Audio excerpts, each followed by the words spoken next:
কানকগুলো কেটে নিচ্ছি, সেটা কেটে নিচ্ছি। মাছগুলো 12 পিস মাছ হয়ে গেছে। মাছগুলো খুব টাটকা মাছ। এখানে সবগুলো নিয়ে নিয়েছি, টমেটোর, কাঁচা লঙ্কা, জিরে, গরম মশলা আর কিছুটা কাজু। এবার কড়াতে আমি দিয়ে দিচ্ছি অল্প একটু তেল।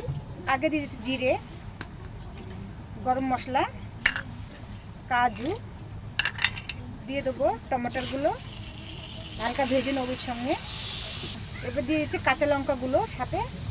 মিনিটের জন্য ঢাকা দিয়ে দিচ্ছি। 2-3 মিনিট হয়ে গেছে দেখি। লবণ, একটু কাশ্মীরি লঙ্কা, একটু সর্ষের তেল মাখিয়ে দিচ্ছি একসঙ্গে। সবগুলোকে ভালো করে মাখিয়ে নিচ্ছি, সবগুলো একসঙ্গে। দেখুন খুব সুন্দর সিদ্ধ হয়ে গেছে। নামিয়ে নিয়ে ঠান্ডা করে মিক্সিতে পিষে নেবো।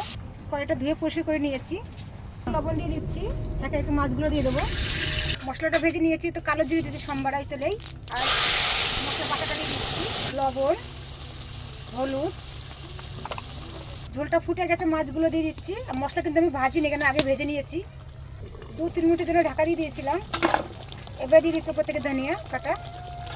আর তরকারিটা রেডি হয়ে গেছে, আমি নামিয়ে নিচ্ছি। তরকারিটা নামিয়ে নিয়েছি। কাজু কাতলা মাছ কীরকম হয়েছে আপনারা কমেন্টে জানান।